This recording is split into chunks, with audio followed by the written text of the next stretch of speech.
자, 오늘의 책은요. 커넥팅 랩이 쓴 모바일 미래 보고서 2024라는 책인데요. 커넥팅 랩의 현경민 편집장과 함께 신개념, 인공지능 기술이 몰고 올 미래 변화 같이 한번 살펴보도록 하겠습니다. 안녕하세요. 네, 안녕하세요. 커넥팅 랩이 회사 이름이죠. 저희가 IT 포럼의 명칭입니다. 포럼이요? 네. 포럼이면 어떻게 다른 걸까? 어떤 개념이에요?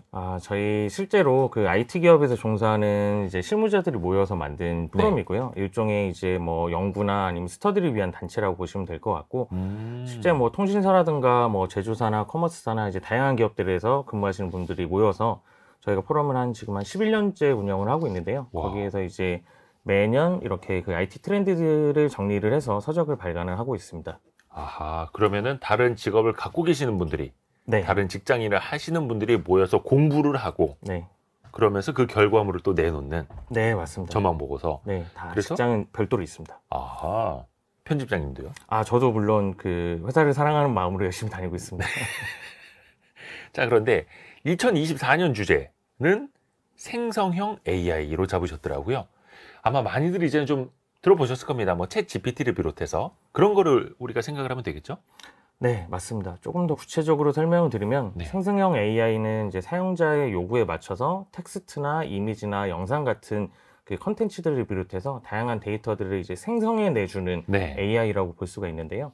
뭐 많은 데이터들을 학습을 해서 기존에 이제 그 직접 배우지 않았던 이제 패턴들을 통해서 이제 새로운 결과물을 내놓는데, 대표적으로 많이 알고 계신 게 챗 GPT라고 생각을 해주시면 됩니다. 그렇죠. 챗 GPT는 뭐 그 대화형 생성형 AI라고 얘기를 하는데요. 사용자가 질문이나 특정 요청을 했을 때에 텍스트 형태로 결과물을 제공을 해주는 AI라고 보시면 될 것 같습니다.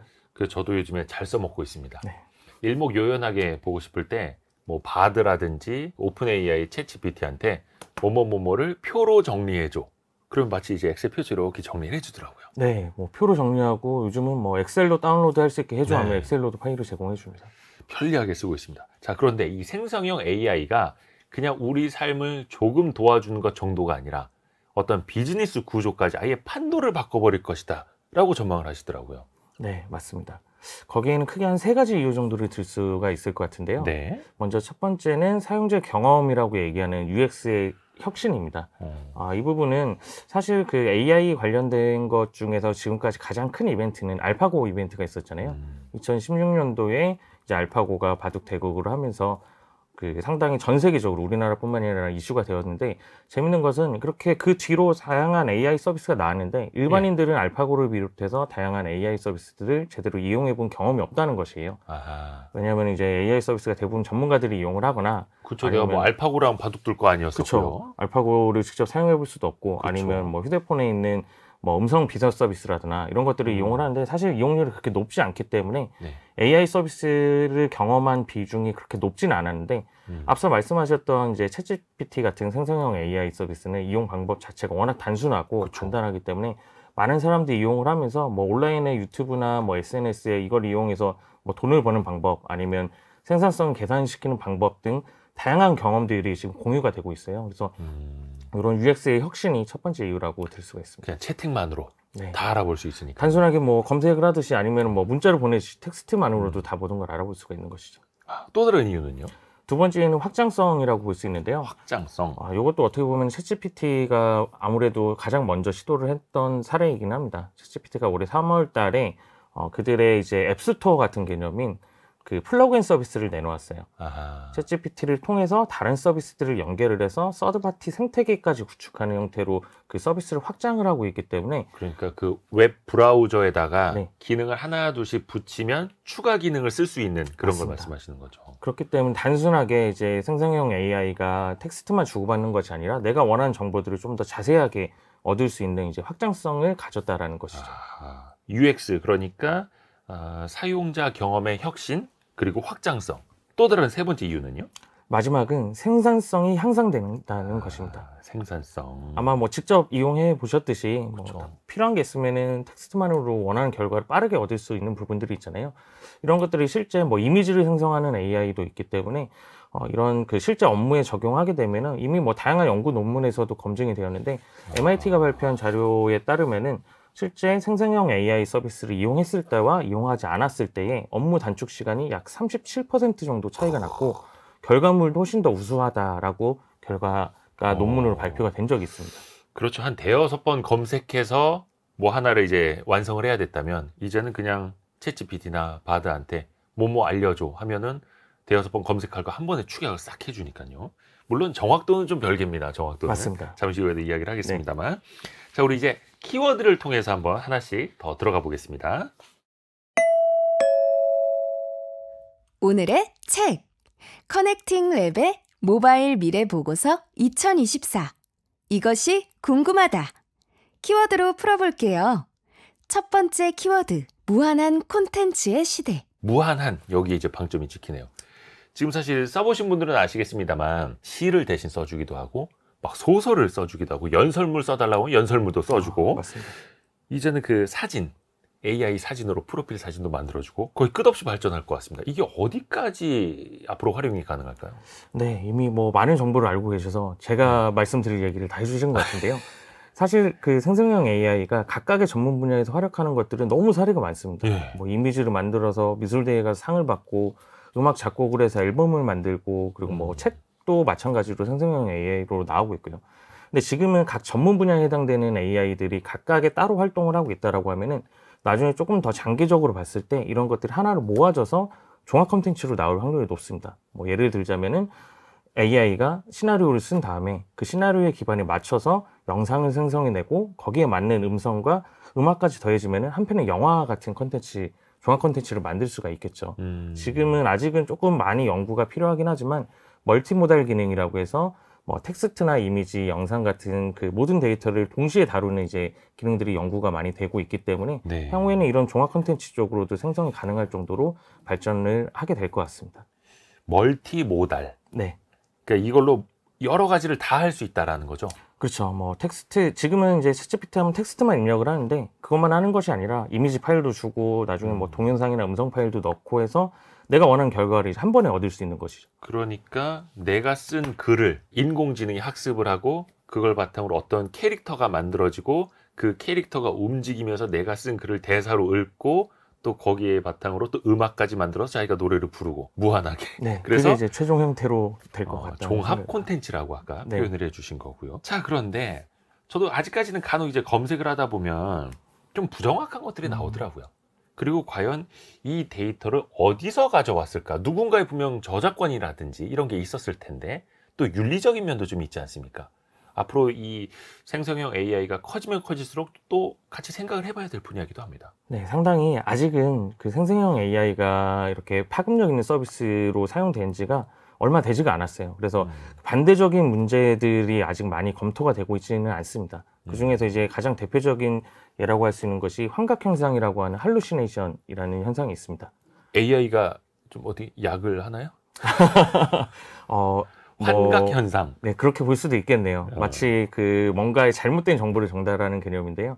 사실이 아닌 정보를 마치 정답처럼 이야기하는 현상인데 사실 이 할루시네이션 현상 같은 경우는 아직까지도 뭔가의 명확한 원인이나 해결 방법이 밝혀지지 않았기 때문에 이 원인을 그 할루시네이션을 해소하는 순간이 바로 이제 다른 AI의 변곡점이 될 것이다라고 전망을 하기도 합니다. 할루시네이션은 이제 환각 현상이라는 뜻이기도 한데 근데 생성형 AI다 보니까 얘는 역할이 무조건 뭐든지 생성을 해야 하는 게 첫 번째인 거죠. 맞습니다. 그래서 아무 말 대잔치를 하건 거짓말을 하건 잘못된 정보를 가져오건 일단 생성을 했으니 나는 첫 번째로 할 일을 했습니다. 네, 그렇죠. 이렇게 되는 거죠. 가장 그 목적은 사람들이 봤을 때 그럴듯한 결과물을 제공하는 것입니다. 그게 이제 이미지 같은 형태라고 하면 크게 문제가 될 일은 없죠. 이미지가 뭐 완벽해 보이면은 사용자가 만족을 할 수밖에 없으니까요. 그런데 그런 게 아니라 특정 뭐 텍스트 기반의 정보를 얻기 위해서 질문을 했는데 잘못된 정보를 마치 완벽하게 자기가 완결적으로 문장을 만들어서 제공을 하게 되면은 사용자가 만약에 그 정보를 제대로 인지하지 못했을 때에 그 정보를 활용해서 다른 업무를 하거나 혹은 뭐 다른 데 활용을 한다라고 하면 충분히 문제가 될 수도 있는 것이죠. 그렇죠. 성공 예감 이대호입니다. 방송 시간을 알려줘라고 했는데 매일 오후 9시 5분입니다. 할 수도 있는 거예요. 매일 오전 9시 5분입니다, 여러분. 헷갈리시면 안 됩니다. 다음 키워드도 한번 들어가 보죠. 다음 키워드, 커머스. 이제부터 뭔가 이 생성형 AI를 활용을 해서 돈을 벌 수 있는 분야에 대한 이야기 같네요. 맞습니다. 생성형 AI를 통해서 많은 업체들이 이제 돈을 벌 수 있는 서비스들과 수단을 찾고 있습니다. 근데 역시나 커머스라고 하면 이게 유통, 상업적인 측면을 말씀하시는 거겠죠. 네, 아무래도 커머스가 뭐 유통적인 상업적인 측면에서 뭐 물류 관리라던가 혹은 뭐 컨텐츠를 다양하게 만든다거나 마케팅을 한다거나 상당히 다양한 분야의 AI를 기존부터 활용을 하고 있었기 때문에 네. 여기에도 생성형 AI가 충분히 적용되어서 활약을 할 수 있다라는 것이죠. 예를 들면 뭐 어떻게 이게 활용이 될까요? 기존에 이제 물류센터에서 AI가 활용되는 것들을 많이 알고 계실 테니까 그런 것들을 제외하고 말씀드리면 컨텐츠를 제작하거나 혹은 추천이나 광고를 하거나 그리고 고객센터를 운영하는 데 대표적으로 운영이 된다라고 할 수 있는데요. 일단 좀 더 구체적으로 말씀드리면 사실 그 광고와 추천은 하나로 맞닿아 있다라고 볼 수가 있는데요. 기업 네. 입장에서는 사용자한테 상품을 추천하는 과정, 이게 광고로 들어가게 되지만은 사용자 입장에서는 내가 맞는 내가 필요한 상품을 추천해 준다고 하면은 이제 제품 구매할 확률이 높아지게 되겠죠. 그래서 추천과 광고가 어떻게 보면 하나로 맞닿아 있다라고 볼 수가 있는데 이런 것들을 약간 AI를 좀 더 활용을 해서 초개인화된 타겟팅을 통해서 이제 고객들은 자기가 원하는 정보를 얻게 되고 그리고 기업에서는 광고를 통해서 이제 판매의 기회까지도 확보할 수 있는 효과를 얻게 되는 것이죠. 그냥 광고 이러면은 사람들이 좀 짜증을 내는데 그게 아니라 당신에게 가장 필요한 것, 당신이 가장 선호하는 것뿐만이 아니라 가장 지금 적절하게 사용할 수 있는 게 바로 이겁니다. 가격도 괜찮아. 이렇게 추천이 된다면 사실은 광고로 이제 묻어 있긴 하지만 그냥 나도 저항감 없이 받아들일 수가 있겠네요. 그렇죠. 오히려 사용자 입장에서 되게 유용할 수도 있죠. 오히려 고마워 막 네, 이러면서. 그렇죠. 고맙게 내가 마침 이게 딱 필요했는데 딱 제공을 해주고 거기에 구매를 위해서 할인까지 제공을 해준다라고 하면은 구매를 안 할 이유가 없죠. 그러니까 유통업체들이 사람들이 귀찮아하는 광고가 아니라 사실은 당신들을 위한 서비스인 것처럼 느끼도록 AI를 더 잘 활용할 수도 있겠고요. 근데 앞에서 잠깐 말씀해 주셨습니다만 물류라든지 특히 배송 측면에서도 이 AI 기술을 더 많이 활용할 수 있을 것 같은데요. 배송의 전 과정에서는 사실 요즘 AI가 활용되지 않는 분야가 없는 것 같습니다. 이미. 특히 이제 물류센터라고 하는 이제 배송의 그 준비 단계에서 AI의 역할이 상당히 큰데요. 이미 뭐 대부분의 이제 큰 유통업체들은 AI와 로봇들을 활용해서 물류센터 내에 있는 재고들을 적절히 효율적으로 관리를 하고 물류센터 내에서 이동들도 이 AI와 로봇들로 이용을 하고 있고요. 상품을 배송하기 전에 포장하는 과정까지도 AI를 활용하고 있습니다. 그리고 여기서 더 나아가서 배송을 하는 과정에서도 AI가 활용되는데요. 우리가 흔히 알고 있는 택배 차량이라고 하는 부분들이 네. 어떻게 보면 목적지를 정할 때 단순하게 목적지를 A부터 B, C 이렇게 거쳐가는 것이 아니라 교통 상황이라든가 날씨라든가 혹은 배송 상품 종류에 따라서 AI가 효율적으로 경로를 짜주고요. 여기에 더해서 이제 그 차량 내에 이제 물건을 적재하는 순서도 그 순서에 맞게끔 적재할 수 있도록 추천해서 제공을 해주고 있습니다. 와, 이게 사실 기존에는 택배 하시던 분들이 나름의 노하우, 그렇죠? 아파트 단지나 주택 지역에 따라서 어떤 물건 어디에다 넣고 어떤 순서로 꺼내 이거를 생각하시면서 적재를 하셨던 건데 이제는 그거를 AI가 먼저 알고리즘으로 알려준다는 거죠. 네, 그럼 그렇죠. 택배를 처음 하시는 분도 딱 와서 시키는 대로만 하면 배송을 효율적으로 할 수 있는. 네, 그게 어떻게 보면 택배의 노하우를 이제 AI가 흡수를 해서 초보들도 이용할 수 있도록 하게 하는 것이고요. 물론 모든 택배나 모든 유통업체들이 적용을 하고 있는 것은 아니지만 우리가 잘 알고 있는 국내 이제 거대 유통사들은 대부분 적용을 하고 있다라고 보시면 될 것 같습니다. 그리고 또 우리가 과거에 물류센터라고 하면 사람이 뭔가 이제 적재를 하고 지게차 몰고 가서 이렇게 쌓아 올려놓은 이런 거 상상을 했는데 이제는 그것도 완전 옛날 그림인 거죠. 그렇죠. 이제 그런 그림들은 앞으로 좀 없어질 것 같다라는 네. 생각이 드는데요. 이미 뭐 해외에서도 해외 이제 오카도라는 업체 같은 경우는 네. 아예 뭐 격자 무늬로 상품이 쌓여 있고 그 위를 로봇들이 다니면서 예. 로봇이 레일 위에서 물건을 피킹해서 배송 전까지 갖다 주고 하는 것들이 되게 잘 되어 있어요. 그래서 네. 이런 것들이 지금 국내 모 업체가 지금 도입하기 위해서 이제 많은 투자를 하고 있는 단계이기도 합니다. 어떻게 보면 그 거대한 물류센터가 하나의 자판기, 자동 판매기 그 내부가 된 것처럼. 아, 맞습니다. 되게 비유가 좋으신 것 같습니다. 제 비유만 잘합니다.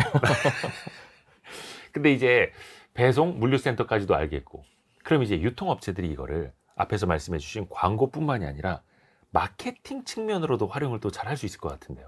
그렇죠. 마케팅을 위해서는 사실 여러 가지 일련의 과정이 필요한데요. 뭐 광고를 위한 광고 카피라이터 문구를 뽑는다거나 아니면 거기에 맞는 이미지를 생성을 해야 되는데 그런데 이제 AI가 활용이 되고 있습니다. 그래서 뭐 국내 모 백화점에서는 이미 광고 카피라이팅을 생성형 AI를 통해서 그 서비스를 운영을 하고 있는데요.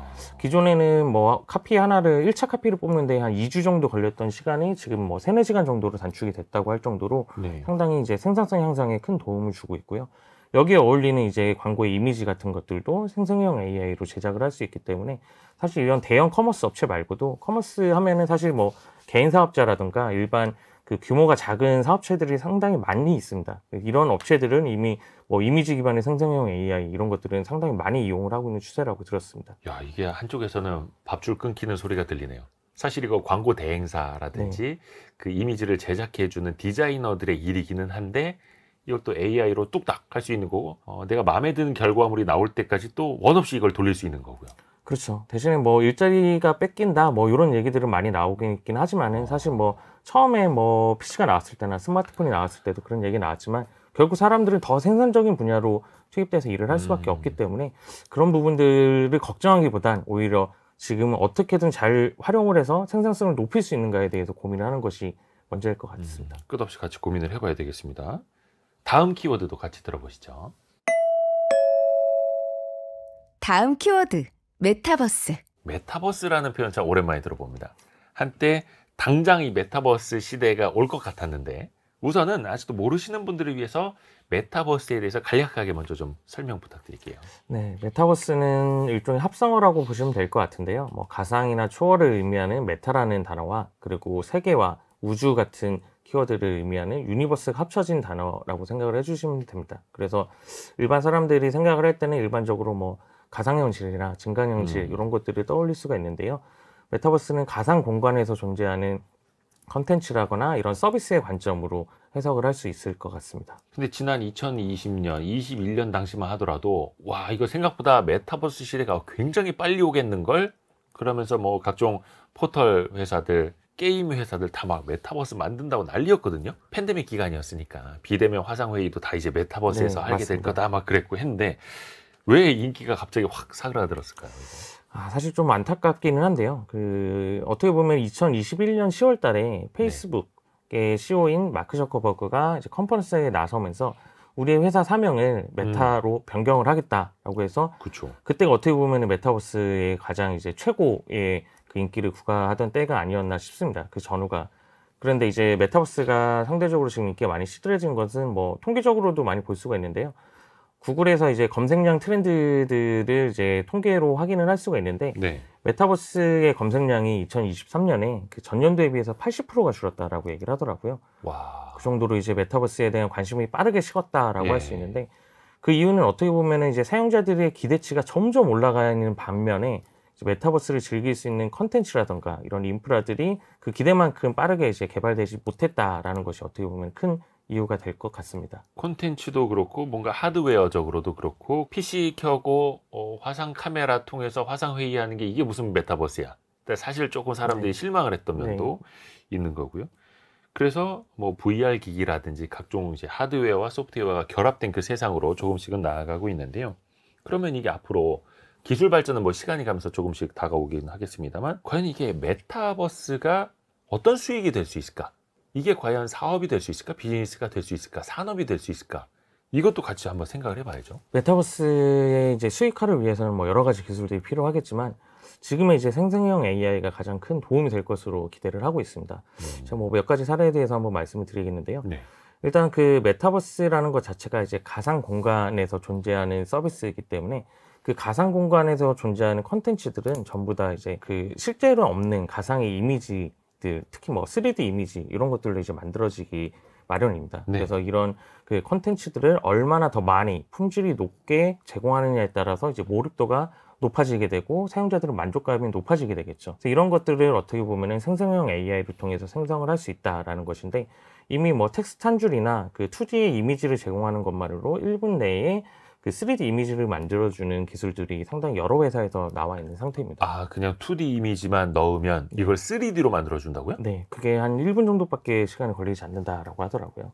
오, 그것도 AI 기술 바탕으로 이미 이제 상용화가 되어 있는 거고요. 그렇습니다. 그러면서 또 이게 XR이라고 요즘에 표현을 하더라고요. VR, AR 합쳐서 맞습니다. 그런 기기들하고 같이 이제 결합이 되는 거고요. 네, 좋은 부분을 말씀해 주셨는데 XR 디바이스로 많이 이제 기대를 모으는 게 올해 이제 메타의 퀘스트 3가 나왔고 내년도에 애플의 이제 비전 프로 단말기가 나올 예정인데요. 네. 거기에 이제 그 이런 메타버스의 컨텐츠까지 결합이 된다라고 하면은 인프라, 하드웨어와 소프트웨어까지 완전히 이용을 할 수 있기 때문에 지금보다는 조금 더 이제 메타버스가 다시 이제 반등할 수 있는 기회가 될 것으로 예상을 하고 있습니다. 그렇죠. 뭐 콘텐츠 그리고 기술 거기에다가 하드웨어 저인 것까지 같이 결합이 되면 조금씩 사람들이 사용하는 그 빈도나 문이 좀 열리겠죠. 게임 쪽으로도 이게 확대가 될 수도 있겠죠. 특히나 메타버스의 주된 콘텐츠가 게임이기 때문에 이쪽으로 충분히 확대가 될 수 있는데요. 재밌는 것은 혹시 게임 많이 하시나요? 요즘에는 잘 네, 게임에서 NPC라는 캐릭터가 있는 것은 알고 계시죠? NPC요? 네, NPC라고 논플레잉 캐릭터라고 해서 주로 롤플레잉 캐릭터? 그 우리 사용자들이 조정을 할 수 없는 그 게임을 운영하기 위해서 뭔가 퀘스트를 제공을 하거나 뭐 예. 안내문을 제공을 하거나 하는 이제 고정된 캐릭터들을 의미합니다. 아, 그 게임 속에 있는 캐릭터 중에서 내가 어떻게 조정할 수 없는 캐릭터들이요? 맞습니다. 내 게임을 원활하게 도와주는 이제 그 게임사에서 운영하는 캐릭터라고 볼 수 있는데요. 예. 이런 캐릭터들이 사실 지금까지는 대부분 특정 퀘스트를 부과를 했을 때에 똑같은 이제 대화만, 모든 사용자들에게 똑같은 대화만들을 이제 제공하는 그 서비스를 그 운영을 했었는데 네네. 여기에 만약에 생성형 AI가 적용된다라고 하면은 그런 NPC와도 대화가 가능해지게 되는 것입니다. 그러니까 그 롤플레잉 게임 같은 거 보면은 여기서 문을 여시겠습니까? 예, 아니요. 네, 맞습니다. 뭐 열면은 이쪽으로 가시겠습니까? 예, 아니요. 뭐 이런 거였다면 이제는 이거 문을 열어서 뭐 할래? 내가 열어서 뭐 하고 싶은데 너는 나한테 어떤 걸 해줄 수 있니? 서로 대화를 하듯이 대화가 가능하죠. 그러면 게임의 스토리가 훨씬 더 풍부해지는 거네요. 그렇죠. 풍부하고 몰입도도 높아지는데요. 관련해서 지금 상당히 많은 연구와 이제 상용화 전까지 단계가 간 걸로 알고 있는데 되게 재밌었던 그 연구 결과에서 보면은 NPC들만으로 운영되는 이제 마을을 만들었는데 거기는 이제 사용자들이 개입을 하지 않고 네. 각자의 역할만 부여를 했다라고 합니다. 그랬는데 이 마을이 운영하게 되면서 어떤 사람은 직장인이고 어떤 사람은 주부고 어떤 사람은 학생이었는데 서로 간에 이제 뭐 마을에서 파티를 연다라거나 아니면 마을의 대표를 뽑는 선거를 한다라거나 뭐 특정 주부 같은 경우는 뭐 어디 모임에 가 있다가 나 집에 가스레인지를 그 안 꺼놓고 온 것 같아서 집으로 다시 가는 이런 형태까지 보일 정도로 상당히 일반적인 사회 모습을 띠고 있었다라는 것인데요. 이런 NPC와 이제 사용자가 같이 이제 상호작용을 하게 된다라고 하면은 게임이나 메타버스 환경에서도 상당히 몰입감이 높아질 가능성이 있는 것이죠. 몰입감이 게임 속에서 그것도 이 XR기 같은 거 뒤집어 쓰고 상대방 캐릭터가 그냥 내가 질문하는 대로 답하고 내가 행동하는 대로 또 반응을 하고 하면은 진짜 그게 가상현실이 되는 거네요. 그렇죠. 새로운 가상의 이제 세계가 되는 것 같습니다. 그래서 그냥 뭔가 게임으로만 짜여져 있을 때랑 이 생성형 AI가 붙었을 때랑은 완전히 달라지는 거네요, 세상이. 네, 아마 곧 그런 게임과 메타버스 서비스들을 찾아볼 수 있을 것이라고 생각을 하고 있습니다. 머지않아. 네. 자, 다음 키워드도 한번 들어보겠습니다. 다음 키워드 오픈 AI. 오픈 AI는 이거 챗 GPT 만든 회사 이름 아닙니까? 네, 맞습니다. 지금 전 세계에서 가장 핫한 회사라고 할 수 있습니다. 네. 여기가 뭐 최근에는 마이크로소프트 네. 투자도 받아서 거기랑 이제 합작으로도 비즈니스를 또 키워가고 있고요. 근데 이제 오픈 AI가 만든 게 대표적인 이제 챗 GPT이고 어떻습니까? 이 회사에 대한 검색 빈도나 뭐 사용 빈도는요? 아무래도 생성형 AI 시장을 시작했고 그리고 대중화를 이끄는 회사라고 할 수가 있는데요. 네. 챗GPT가 그 서비스를 개시한 지 5일 만에 이제 그 사용자 수의 100만을 확보를 했었고 네. 2달 만에 이제 1억 명의 사용자 수를 확보를 했는데요. 이 정도의 사용자 수를 빠르게 그 확보한 서비스들은 기존에도 없었고 우리가 많이 이용하고 있는 뭐 SNS 서비스들에 비해서도 상당히 빠른 속도라고 할 수 있습니다. 그래서 그 생성형 AI 시장을 제대로 이제 열고 서비스를 제공 중이라고 할 수 있는데요. 실제로 그 올해 6월 달까지만 하더라도 그 이용자 수 추이가 월간 이용자 수가 한 18억 명까지 나왔다라고 얘기를 하더라고요. 근데 제가 알기로 전 세계 인구가 80억 명이 좀 넘는 것으로 알고 있는데 네. 상당한 숫자라고 할 수가 있습니다. 물론 지금은 그 사용자 수가 조금 감소하기는 했는데요. 뭐 여러 가지 원인이 있긴 하지만 아무리 그렇다고 하더라도 그 전 세계에서 생성형 AI 서비스를 리딩하고 있는 서비스이기 때문에 그 영향력이 아직까지도 그 크다라고 할 수가 있을 것 같습니다. 아하, 약간은 좀 관심도가 준 것 같기는 하지만 그래도 영향력은 여전하다. 앞으로도 커질 것이다. 라고 보는 거고요. 근데 사실 그 오픈 AI가 챗 GPT 처음에 내놓은 게 3.0 버전이었죠? 3.5죠. 3.5. 지금 이제 4.0도 나와 있고. 네, 맞습니다. 근데 오픈 AI가 내놓기가 무섭게 구글도 바드라는 걸 바로 내놨고, 얼마 전에는 일론 머스크가 인수한 트위터도 네. 거기에서 뭐 XAI 이런 것도 맞습니다. 내놨다고 합니다. 다른 기업들도 이 생성형 AI를 막 내놓고 있어요. 그러면 이게 정말 그 사이에 기술 발전이 굉장히 빠르게 이루어졌다, 빠르게 따라왔다라는 뜻일지, 아니면 사실은 또 뭐 누구나 할 수 있었던 거다라고 생각을 해야 될지요. 누구나 할 수 있었다기보다는 그 오픈 AI가 그 갔던 길에 있어서 GPT의 논문을 이제 공개를 하면서 이제 다른 아하. 기업들도 어떻게 보면은 논문을 벤치마킹해서 이제 빠르게 좀 따라갔던 부분도 있는데요. 네. 요즘에 이제 공개하는 GPT의 기술들은 그 예전처럼 뭐 약간 오픈 AI를 비꼬듯이 얘기하는 게 이제 클로즈드 AI가 됐다라고 할 정도로 공개를 하지 않고 있어요. 그래서 이제 오픈 AI가 아니라 클로즈드 맞습니다. AI, 닫힌 AI. 네. 왜요? 예전에는 이제 오픈 AI의 창립 목적 자체가 AI는 전 세계 모두가 평등하게 기술을 이용할 수 있어야 된다라는 창립 목적으로 서비스를 제공했는데요. 아무래도 뭐 많은 비용이 들어가기도 하고 뭐 투자도 받고 하다 보니까는 그 예전처럼 많은 기술들을 공개를 하고 있지는 않습니다. 아하. 그래서 처음에 오픈 AI가 우리는 상업적인 기업이 아니라 뭔가 이제 공익을 추구하는 단체처럼 맞습니다. 하겠다라고 시작을 했던 거잖아요. 근데 지금은 뭐 완전히 이제 상업적인 기업이 되고 있는데 뭐 예. 그거는 견해의 차이일 수도 있는데 일반 이용자들이 되게 돈을 내고도 유익하게 쓸 수 있다라고 하면은 저는 그것도 나쁘지 않다라고 생각을 하거든요. 그리고 오픈 AI를 통해서 다른 기업들도 자극을 받아서 그 많은 서비스들을 제공하고 있는데 어떻게 보면 되게 재밌는 것은 챗GPT가 나온 지 이제 1년밖에 되지 않았어요. 그러네요. 1년 전만 하더라도 오픈 AI라는 기업을 일반인들은 전혀 알지 못했습니다. 그랬죠. 그랬는데 지금 오픈 AI가 뭐를 한다라고 하면은 뭐 구글이니 메타니 삼성이니 아마존이 다 난리가 나면서 이제 자신들의 기업 전략까지 수정할 정도로 상당히 큰 영향력을 미치고 있어요.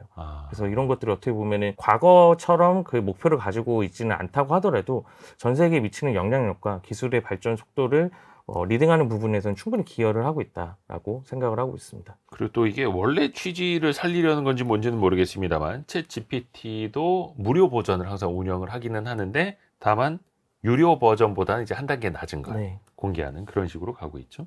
그리고 말씀드린 것처럼 마이크로소프트 손을 잡고 뭐 앞으로 이제 엑셀이라든지 파워포인트라든지 거기다가도 계속 이제 붙인다고 하고 그거는 이제 마이크로소프트가 더 유료화를 하는 것 아니겠습니까?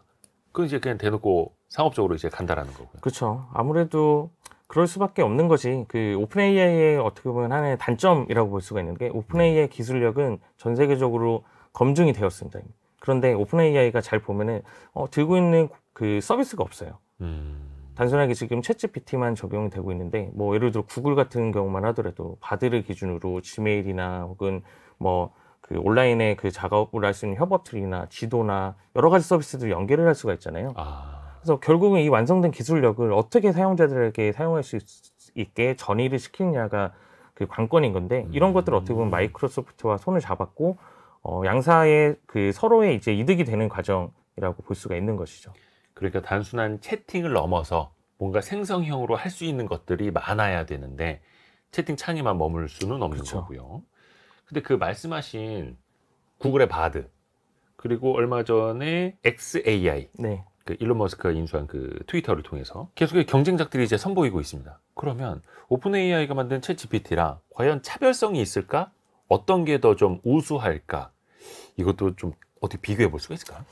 그거는 이제 그 서비스, 어떤 서비스를 이용하느냐의 관점에서 조금 다를 수는 있는데요. 네. 일단은 모양새는 오픈 AI가 먼저 치고 나가면 경쟁 업체들이 유사한 서비스 들고 따라 나오는 추세입니다. 네. 그래서 간단하게 말씀드리면 구글 같은 경우는 바드를 중심으로 그 좀 전에도 말씀드렸다시피 구글에서 제공하는 모든 서비스들을 통합하면서 생성형 AI 시장을 점점 그 넓혀가는 역할을 하고 있고요. XAI 같은 경우는 일론 머스크가 이제 최근에 발표를 했는데 네. 마찬가지로 챗GPT와 유사한 서비스인 그록을 내놨습니다. 그록. 네, 그것도 네. 마찬가지로 채팅형 서비스라고 볼 수 있는데요.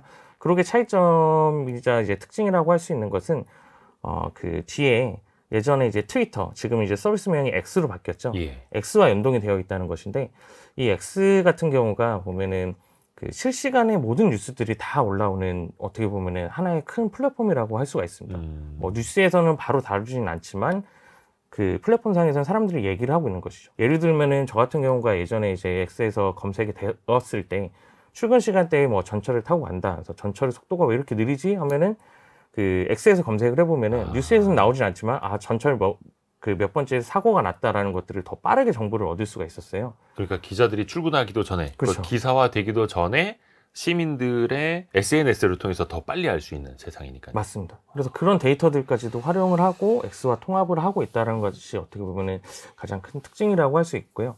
어떻게 보면 오픈 AI 입장에서는 우리가 뭐를 하면은 그 다른 경쟁사들이 똑같이 따라오니까 또 다른 이제 새로운 기술들을 오픈을 하고 있고, 그래서 최근에 이제 오픈 AI가 그 챗GPT를 업그레이드하기 위해서 발표한 기술이 챗GPT에 아까 말씀드렸었던 멀티모달 기능을 도입을 해서 이제 이미지를 생성할 수 있는 이미지 전용 원래 생성형 AI가 달리라는 것이 있었는데, 그쵸? 달리를 챗GPT 안에 이제 이식을 시켰어요. 그래서 챗GPT에서 텍스트를 입력하면은 달리에서 이미지를 만들어주는 것을 그대로 적용을 할 수가 있고요. 또 하나 재밌는 기능은 모바일 앱에서 이제 음성 엔진을 도입을 했습니다. 그래서 음성으로 이제 채팅이 아니라 음성으로 내가 그 챗GPT한테 뭐라고 묻게 되면은 마찬가지로 음성으로 결과를 주는데, 그 제공해주는 음성의 품질이 상당히 높고, 그리고 글로벌 언어를 다 제공을 하고 있기 때문에 영어뿐만이 아니라 한국어라든가 대부분의 언어들로 서비스를 제공을 하고 있어요. 이야, 신기해집니다. 아까 그 말씀하신 그 그림을 그려주는, 이미지를 생성해주는 달리, 이것도 이제 오픈 AI 건데, 이거는 챗 GPT 3.5에서도 가능합니까? 아니면 4.0 그 유료 버전에서만 가능합니까? 대부분의 이제 오픈 AI가 제공하는 이런 그 새로운 서비스다 하는 네. 것들은 다 유료 버전에서 유료. 가능합니다. 하지만 무료만 쓰고 있어서. 하지만 이제 서비스가 점점 확대될수록 이제 무료까지도 확장을 해서 이용을 할 수 있겠다라고 밝혔는데요. 이거는 사실 사용자 입장에서는 조금 아쉬운 부분일 수도 있지만, 그 서비스를 운영하는 기업 입장에서는 너무 많은 사용자가 몰려버리게 되면은 트래픽이라든가 이런 이슈도 있을 수가 있고, 그리고 비용적으로도 사실은 예전에 오픈AI CEO인 샘 알트먼이 그 질문을 하나 그 날릴 때마다, 쿼리를 그 날릴 때마다 1센트의 비용이 들어간다라고 얘기를 했습니다. 1센트. 네. 네. 그게 이제 1센트면은 뭐 얼마 안 하지만은 이제 아까 말씀드렸다시피 전 세계 수십억 명이 질문 하나씩만 날린다고 하더라도 그 비용이 어마무시하기 때문에 사실 유료화를 너무 이제 부정적으로 볼 그 필요는 없을 것 같습니다. 하기사 개발비도 들어가고 그 데이터도 가져와야 되고, 결정적으로 서버 네. 투자를 또 그것도 비싼 반도체들을 투입을 해서 엄청나게 또 투자를 해야 되는 거니까요. 근데 이제 사용자 입장에서는 이들이 좀 경쟁이 더 치열해졌으면 좋겠어. 그래서 데이터뿐만이 아니라 이미지 생성도, 음악 생성도 그냥 무료로 할 수 있었으면 좋겠어. 약간 또 그런 바람이 있는 거고요. 근데 이제 국내 기업들도 가만히 있을 수는 없습니다. 얼마 전에 그 네이버도 이 생성형 AI를 이제 선보이지 않았습니까? 좀 어떤가요? 그 후의 반응이? 네이버가 이번 8월 달에 그 하이퍼클로버 X의 하이퍼클로버. 기반으로 생성형 AI 서비스들을 선보였는데요. 이것들은 어떻게 보면은 앞서 말씀드렸던 그 다른 기업들처럼 챗GPT와 유사한 형태의 이제 서비스를 따라가고 있다라고 보시면 될 것 같고요. 네. 특징이라고 하면은 아무래도 한국에서 제공되고 있는 업체의 서비스다 보니까 한국어에 특화가 되어 있어서 뭐 네이버라는 플랫폼에서 나오는 다양한 그 데이터를 뿐만이 아니라 뭐 기사들까지도 학습을 해서 한국어에 특화가 돼서 사투리까지도 이제 인지를 할 수 있다라고 언급을 하고 있습니다. 하이퍼클로버 X가 어떻게 보면 챗 GPT랑 유사한 서비스라고 보면 될까요? 하이퍼클로버 X가 어떻게 보면은 이제 GPT-4 같은 이제 하나의 그 초거대 AI 엔진이라고 볼 수가 있고요. 거기에서 나온 이제 클로버 X나 이제 Q라고 하는 검색 서비스가 있는데, 그것이 이제 챗 GPT와 같은 서비스 관점으로 볼 수가 있습니다. 근데 이게 워낙 또 이제 한 챗 GPT 나온 지도 한 1년이 넘었고 하다 보니까 사람들의 눈높이가 높아진 거죠. 네, 과연 맞습니다. 네이버가 오픈 AI나 구글 바드랑 좀 비교했을 때 더 우월한 서비스를 할 수 있을 것이냐, 일각에서는 좀 조금 실망스럽다라는 반응도 나오고 있는데, 편집장님이 평가하시기에는 좀 어때요?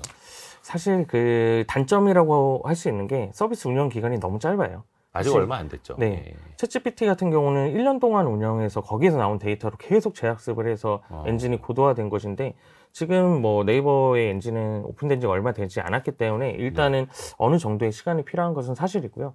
그래서 그런지 이제 그 네이버에서도 이런 B2C 상품 말고 B2B 상품군들도 서비스를 내놓았는데요. 아예 생성형 AI 서비스를 기업들의 맞춤형으로 제작을 해서 납품을 하거나 아니면 원한다고 하면은 아예 구축까지 제공을 해준다라는 것인데, 제가 아까 앞전에 이제 마케팅에서 말씀드릴 때, 광고에서 말씀드릴 때 네. 광고 카피라이팅을 뭐 2주 걸리던 거를 3, 4시간 만에 완료했다라고 말씀드렸는데, 이것도 결국은 그 네이버의 하이퍼클로버의 엔진을 기반으로 만들어진 생성형 AI라고 볼 수가 있습니다. 이런 이제 기업형 서비스를 것들까지도 확장을 하고 있습니다. 네이버는. 기업형 서비스까지. 사실 이거는 바로 유료화가 가능한 부분이니까요. 그렇죠. 그렇게 해서 이제 수익화를 하는 거고. 또 뭐 좀 예를 한번 들어볼까요? 그러면 이제 많은 분들이 이 생성형 AI를 우리 삶에 어떻게 하면 조금 더 유용하게 써먹을 수 있을까? 그냥 단순히 뭐 알아봐줘, 뭐 알려줘, 검색하는 거 말고 예를 들면 여행을 할 때도 이거를 좀 효율적으로 활용해 볼 수 있을까요? 이미 뭐 여행 스케줄 관련돼서는 많은 예시들이 나오고 있는데요. 뭐 국내든 해외든 특정 목적 대신에 이제 이런 생성형 AI를 잘 활용하기 위해서는 정확하게 목적과 모든 그 설명들을 해줘야 됩니다. 이것을 제가 예전에 어떤 그 다른 분이 말씀하시는 걸 들었는데 마치 회사에 혹은 학교에서 신입사원이나 후배가 들어왔는데 그 친구한테 뭐를 알려줄 때 되게 상세하게 알려주잖아요. 잘 모르니까 이런 거를 해야 되는 이유는 무슨 이유 때문이고 이걸 위해서 우리가 뭐를 할 건데 그래서 네가 이것을 해야 돼라고 해서 정확하게 이제 그 프롬프트를 제공하면은 거기에 따른 이제 결과물을 쉽게 얻을 수 있는데요. 여행과 관련돼서도 단순하게 주말인데 어디 갈까 이게 아니라 주말 여행지 중에 내가 집에서 뭐 차로 몇 시간 내로 갈 수 있었으면 좋겠고 그리고 나는 뭐 저녁으로 어떤 메뉴를 먹고 싶고 그리고 나는 여행 스타일이 뭔가 그 주변의 풍경을 보는 것을 좋아해. 그리고 돌아올 때는 어디를 들려서 이렇게 와서 또 구경을 했으면 좋겠어라고 자세하게 디렉션을 제공한다라고 하면은 국내 여행뿐만이 아니라 해외 여행에서도 코스와 아예 뭐 추천하는 숙소까지도 전부 다 이제 제공을 받을 수가 있는 것이죠. 그러니까 나의 성향부터 일정, 내가 좋아하는 것, 싫어하는 것, 그리고 몇 명이 같이 가는 어떤 조건까지 사실은 디테일하게 자세하게 입력을 해야 되는 거죠. 맞습니다. 그걸 그렇게 이제 되면은 프롬프터 과정이라고도 하고. 네, 그래야지 더 만족스러운 결과를 얻을 수가 있습니다. 그렇죠. 이게 사실 사람들이 어떤 사람한테 뭐 일을 시키거나 설명을 할 때는 자세히 설명을 해주고 결과물을 뽑아야 된다는 걸 아는데 AI니까 뭐 해줘. 한두 개의 질문으로 다 그냥 만족을 하려고 하고 맞습니다. 또 그러면 안 되는 거죠. 네. 그래서 질문이나 요청이 자세할수록 세부적일수록 그 결과물도 더 좋게 얻을 수 있다. 네. 그래서 요즘은 이제 그 답변보다 질문이 중요한 세상이 되고 있다라고 얘기를 하는데요. 그만큼 얼마나 중요하게 그 상세하고 질문을 잘했느냐에 따라서 얻는 그 답변의 가치가 많이 달라지게 됩니다. 그렇죠. 그래서 이제는 답변은 AI가 하는 거고 인간의 능력은 질문의 수준으로 갈릴 것이다. 또 이런 말도 나오는 거고요. 근데 제가 그 여행을 여쭤봤는데 사실 우리나라에도 여행사가 굉장히 많고 군소 작은 여행사들도 엄청나게 많다고 들었거든요. 근데 뭐 네이버 쿠팡 같은 이런 대기업들도 이 생성형 AI를 또 활용을 해서 또 여행업에 뛰어들기도 하고요. 그런 좀 이유가 있을까요? 어차피 이게 포화 시장 아닌가 싶기도 한데요. 여행업이 제가 알기로는 그 인력이 상당히 많이 들어가는 구조의 산업으로 알고 있습니다. 우리가 뭐 여행을 하기 위해서 상담을 하거나 예약을 하거나 혹은 뭐 가이드 같은 경우들도 다 이제 사람들이 담당을 하기 때문인데요. 근데 이런 것들이 사실 생성형 AI가 어느 정도 대체가 가능한 것이 고객 응대를 할 때도 생성형 AI로 처리를 할 수 있고 앞서 말씀드렸다시피 챗봇 같은 거. 뭐 예약이나 코스를 짤 때도 생성형 AI의 도움을 받을 수 있고요. 재밌는 건 가이드도 생성형 AI가 어느 정도 대처를 할 수가 있는 게 이건 제가 실제로 경험한 것인데 올해 그 제가 여름 정도의 유럽 여행을 다녀왔는데 특정 그 여행지에 가서 뭐 성당이라던가 이런 유적지 같은 걸 보고 있었어요. 그래서 제가 같이 갔었던 그 일행한테 챗GPT한테 막 질문을 해가지고 뭐 이거 유래에 대해서 알려줘, 뭐에 대해서 알려줘 해가지고 거기 나온 것을 저를 안 보고 있을 때 그대로 읽었습니다. 그랬더니 그 같이 갔었던 일행분이 얘기하는 게 전문 가이드 같다라고 얘기를 하더라고. 그러니까 지금은 이제 뭐 가이드가 있으면 더 좋게 하겠지만은 그런 역할들은 우리가 뭐 구글이나 이런 데에서 검색을 할 필요가 없이 생성형 AI를 통해서 완결적으로 검색된 결과를 보기만 하더라도 그런 똑같은 유사한 효과를 얻을 수 있다는 것이죠. 그리고 또 그거를 음성으로 들려줘. 그렇죠. 할 수도 있는 거고 나중에는 그 혼합 현실 기기를 장착을 하고 실제로 내가 간 곳과 같이 이제 뭐라 해야 됩니까? 이 이미지를 덮어 씌워 가지고 내가 또 이거를 가상현실처럼 체험을 할 수도 있는 거고. 사업을 하셔야 되겠는데요. 이게 사실 무궁무진하네요. 이 발전의 경계가. 근데 사실 이게 일과 일상의 경계가 조금 더 이게 허물어질 것 같다는 생각도 합니다. 앞에서도 그 효율성, 생산성이 훨씬 더 높아질 수 있다라는 이야기도 해주셨었고 어떻게 보면 사람들이 여행지에서도 일을 할 수 있는 거고 전문성이 없어도 뭔가를 내가 활용할 수도 있는 거고요. 그런 시대가 될 수도 있겠네요. 네, 이미 그 생성형 AI나 모든 그 서비스들, 특히나 그 여행 쪽에서는 그런 그 말씀하셨던 분야를 워케이션이라고 얘기를 하거든요. 워케이션이요? 네, 워크와 베이케이션을 합친 용어입니다. 뭐 쉽게 얘기하면은 일하러 가서 놀고 놀러 가서도 일할 수 있다라는 것인데요. 워케이션은 이제 유럽 같은 데서들이 많이 이제 도입을 했는데 실제 그 코로나를 거치면서 이제 집에서도 혹은 원격 근무지에서도 근무를 할 수 있다는 것이 충분히 검증이 되었기 때문에 업무의 효율성을 높이기 위해서 여행지에 가서 일을 할 수 있도록 프로그램을 제공을 해주는 것이에요. 국내에서도 일부 지자체들이 이런 워케이션 프로그램들을 운영을 하고 있습니다. 이게 그냥 그 재택근무의 개념이 아니라 훨씬 더 그걸 이제 뛰어넘는 그렇죠. 개념이네요. 복지의 개념으로도 볼 수가 있겠죠. 거기에서 생성형 AI 기술이 또 효율성을 높이기 위해서 활용이 되는 거고요. 근데 이제 그 금융 부문에서는 과연 이게 어떻게 활용이 될까? 왜냐하면 금융은 가장 보수적이고 무엇보다도 보안, 안전이 최우선인 분야 아니겠습니까?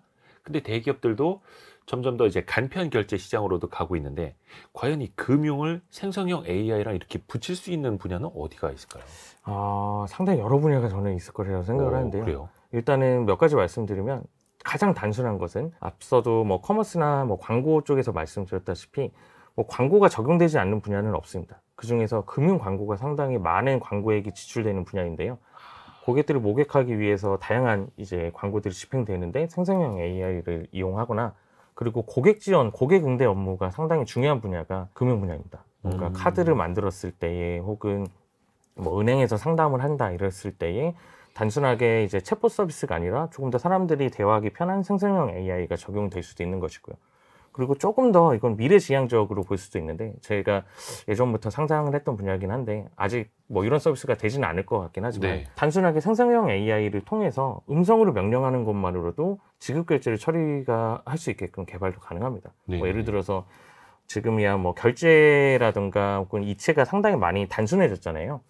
뭐 무슨 페이 서비스들이 많이 나오면서 전화번호만 알아도 이제 이체를 시킬 수 있고 이런 서비스들이 그쵸. 많은데 그럴 필요가 없는 것이 아예 그냥 그 생성형 AI를 통해서 뭐 누구누구한테 얼마를 입금해줘 하면은 그 모든 정보가 휴대폰에 있다 보니까 걔가 이제 자연어 처리를 바탕으로 그 뒤에 거를 다 인증해서 처리를 하는 것이죠. 그리고 최근에는 이미 몇 년 전에 나온 기술인데 음성으로도 그 내 목소리로도 인증을 할 수 있는 기술이 이미 나와 있습니다. 그런 기술까지 적용한다라고 하면은 내 목소리로 얘기한 것을 인지를 하고 아예 그 결제라든가 송금 처리 같은 경우들을 바로 이제 할 수 있게끔 연결을 할 수가 있겠죠. 안 그래도 간편한 송금이 더 간편해질 수도 있는 거고 네. 거기에 AI 기술이 또 나아가서 보면은 이제 금융사들이 항상 그 골칫거리가 막 연체 사람들의 이제 신용도를 따로따로도 분석을 해야 되는데 그게 개인화하기가 어렵다 보니까 지금 그 고객군을 관리하는 것도 굉장히 어렵지 않습니까? 그래서 누구한테는 가상금리를 얼마나 받아야 되는지 이런 것도 나중에는 AI를 통해서도 분석할 수도 있는 시대가 올 수 있겠네요. 네, 충분히 가능합니다. 또 저희 방송 이제 자영업 하시는 분들, 소상공인 분들 입장에서도 많이 들으시는데 저거 다 남의 얘기 아니야? 혹은 뭐 간혹 이제 여행 갈 때나 계획 한 번씩 쓰는 것 정도? 그럼 이게 대기업이 아니라 소상공인, 자영업자 입장에서 이 생성형 AI를 잘 활용할 수 있는 방법은 뭐가 있을까요? 일단 기본적으로 뭐 지속해서 반복해서 말씀드리는 거지만 뭐 광고 분야에서는 워낙 파워풀하게 이용이 가능합니다. 자영업자분들은 대부분이 이제 뭐 광고라든가 이런 부분들을 집행하기 위해서 사실 뭐 광고 대행사라든가 이런 쪽에 혹은 뭐 오프라인 매장 운영하고 있는 식당 같은 경우들에는 뭐 전단지를 이제 배포를 하거나 이런 경우들이 있는데요. 그런데 이제 활용할 수 있는 광고 문구라거나 혹은 네. 이미지 같은 거를 굳이 제작을 맡길 필요가 없이 생성형 AI를 통해서 내가 마음에 드는 이미지와 내가 마음에 드는 광고 문구를 그 이용을 할 수가 있는 것이고요. 그런 것들도 이제 결과에 따라서 이번 광고 문구를 이렇게 써보니까는 사람들이 별로 반응이 없는 것 같아. 그러면 다음에는 어떤 광고 문구를 또 써봐야 되겠다 하는 것들도 이제 그 도움을 받을 수가 있게 되는 것이죠. 자영업자 분들 입장에서도 그게 자신들의 가게나 사업을 알리는데도 훨씬 더 간편하게 네, 활용을 할 알리는데 수가 뭐 이용을 하거나 고객 응대에도 충분히 뭐 걸려오는 전화에서 이미 통신사들이 서비스들을 제공하고 있는 걸로 알고 있는데 AI가 이제 전화를 대신 받거나 하는 것들도 이제 생성형 AI를 통해서 조금 더 자연스럽게 처리를 할 수가 있게 되겠죠. 광고 문구를 만드는 것뿐만이 아니라 자신들 가게의 어떤 간판에 붙일 이미지가 될 수도 있는 거고 또 나아가서 그걸 또 영상으로도 활용할 수도 있는 거잖아요. 그렇죠. 특히 이제 나도 한번 유튜브 해볼까 아니면 요즘 이제 라이브 커머스가 대세라는데 사실 소상공인 입장에서 조금 엄두를 못 내실 수도 있거든요. 약간 그 문턱을 좀 낮추는 효과도 있을까요? 어떤 방법으로 가능할까요? 충분히 가능한 게 라이브 커머스를 하기 위해서 거기에 따른 뭐 진행 대본 같은 것들도 필요할 것이라 생각이 드는데요. 내가 어떤 상품을 팔고 이 상품을 어떤 사람들을 타겟으로 하고 있고, 그리고 어떤 식으로 홍보를 하고 싶다라는 내용을 디렉션을 주면은 거기에 따른 이제 실행 대본을 만들어 주기도 하고요. 실제로 뭐 라이브 커머스 외에도 일반적으로 그 작은 규모의 스타트업들에서는 새로운 상품이나 뭐 마케팅 그 시안을 짜기 위해서 제품의 컨셉이라든가 혹은 광고의 홍보 문구, 카피라이팅까지 관련해서 모든 것들을 지금 생성형 AI로 처리하는 기업들도 이미 있습니다. 그런 것들을 이제 뭐 라이브 커머스에 빗대어서 다시 대응해서 활용을 하는 것도 충분히 가능한 것이죠. 뭐든지 마음만 먹으면 할 수 있는 시대네요. 특히 그 생성형 AI가 도입이 되면 가장 각광받을 수 있는 산업은 어디라고 보세요? 지금 저희가 뭐 금융도 얘기를 했고 유통도 얘기를 했고 자영업자분들도 좀 이야기를 같이 했습니다만 저는 이제 그 분야를 상정하기가 상당히 좀 쉽진 않은데, 아무래도 앞서 말씀드렸다시피 광고라는 그 영역에서는 모든 분야와 이제 그 연관이 있기 때문에 쉽지 않다라고 생각을 하는데요. 저는 오히려 그 생성형 AI를 사용하는 사용자 입장에서는 네. 대기업이나 중견기업 이런 기업들보다 앞서 말씀드렸던 자영업자들이나 스타트업 같이 규모가 작은 기업들이 훨씬 더 이를 활용해서 그 효율을 느낄 수 있는 분야가 더 많다라고 생각을 하고 있습니다. 기존에는 이제 전문적인 도움을 받아서 뭐 디자이너나 혹은 마케팅 전문가들이 해야 했던 업무들을 굳이 그 사람들을 거치지 않다고 하더라도 내가 스스로 이제 이용을 할 수 있게 되는 것이죠. 그렇게 되면은 뭐 관련된 뭐 다양한 굳이 뭐 여행업이나 커머스나 혹은 자영업이나 뭐 미디어나 상당히 다양한 분야의 이제 소규모 기업에서 생산성을 더 향상시킬 수가 있게 되는 것이죠. 어차피 뭐 거대 기업들, 대기업들은 자본력도 있고 인력도 풍부했고 하기는 한데 그게 아니라 기존에 자본력이 모자랐고 기술력도 없었던 사람에게 오히려 더 기회가 될 수 있는 거네요. 맞습니다. 소상공인 또 서민들도 이걸 활용할 수 있는 시대니까요. 얼마든지. 그래서 오히려 이런 생성형 AI, 아이고 뭐 말도 어렵고 뭐 저거 내 일도 아닌 것 같고 뭐 한두 번 검색은 해봤는데 뭐 정확히 그냥 이렇게 넘길 게 아니라 오히려 자본력이나 기술력이 떨어지는 사람한테 기회가 된다. 맞습니다. 저는 오히려 그렇게 보고 있습니다. 더 많은 기회와 더 많은 앞으로 이제 미래의 뭔가 가치를 전달할 수 있을 것이라고 생각을 합니다. 그리고 또 이 책에서 보면은 항상 그 미래 이야기를 할 때는 미래의 소비 세대인 그 MZ 세대를 빼놓고 얘기할 수가 없지 않습니까?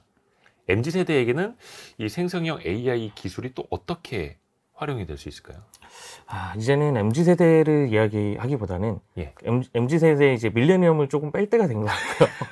서운한데. 네. 안타깝긴 하지만 이제 그 Z 세대와 예. Z 세대와 이제 그 이후에 따르는 알파 세대를 붙여서 이제 잘파 세대라고 얘기를 하고 있습니다. Z 세대와 그 알파 세대 네. 합쳐서 잘파. 잘파.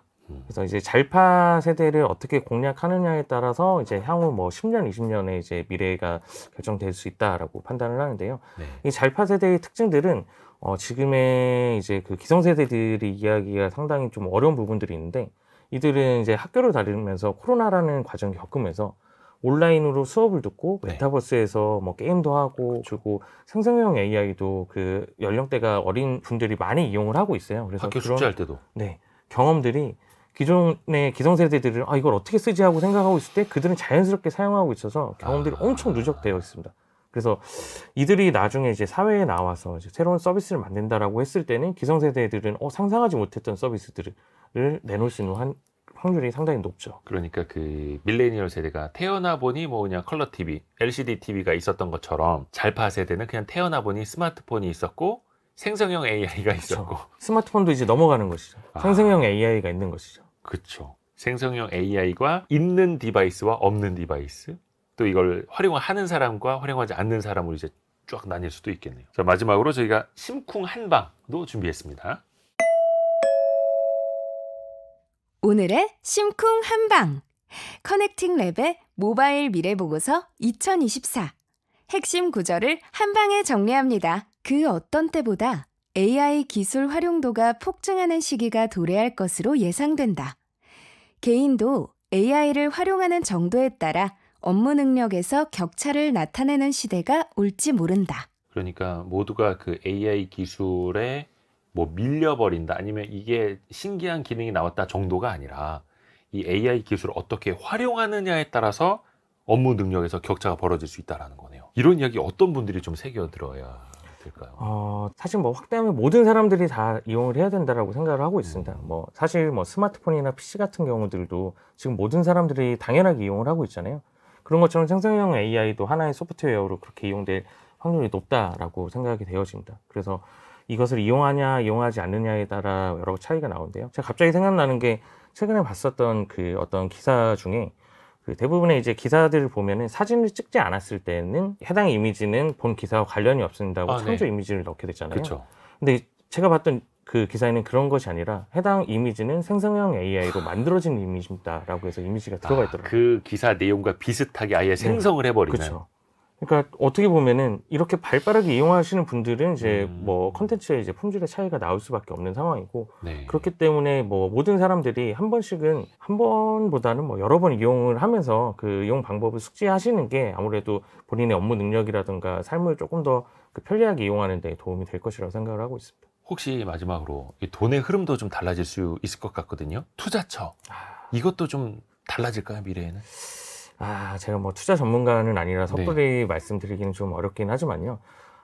지금 AI가 상당히 폭증하는 시기가 되고 있습니다. 네. 그리고 뭐 오픈 AI가 상당히 선도를 하고 있고, 그러니까 어제에도 오픈 AI가 또 새로운 기술들을 이미 선보여서 관련 업계에서는 지금 상당히 좀 큰 파장이 일고 있는데요. 그래서 관련된 그 업체들을 투자하시는 것도 상당히 좋은 방법인 것 같은데, 뭐 오픈 AI 같은 경우는 직접적으로 상장을 하지 않았기 때문에 뭐 마이크로소프트 같은 회사로 우회해서 투자를 하시는 경우도 봤고, 뭐 유사한 서비스를 제공하는 뭐 구글이나 뭐 아마존이나 다양한 기업들로 투자들을 하시는 경우들도 많이 봤는데요. 일단은 그 서비스를 직접 이용하시다 보면은 기술의 흐름이 이런 기능이 나오면은 상당히 임팩트가 있는 거구나. 그래서 요번 기능은 상당히 좀 괜찮겠는데 라는 생각이 들었을 때 그것과 관련된 뭐 투자처들을 찾아서 해보시는 것도 좋을 것 같습니다. 정말 AI가 많은 걸 바꿔갈 것 같습니다. 그 중심에 또 돈의 흐름이 또 있을 수도 있겠고요. 오늘은 커넥팅 랩이 쓴 모바일 미래 보고서 2024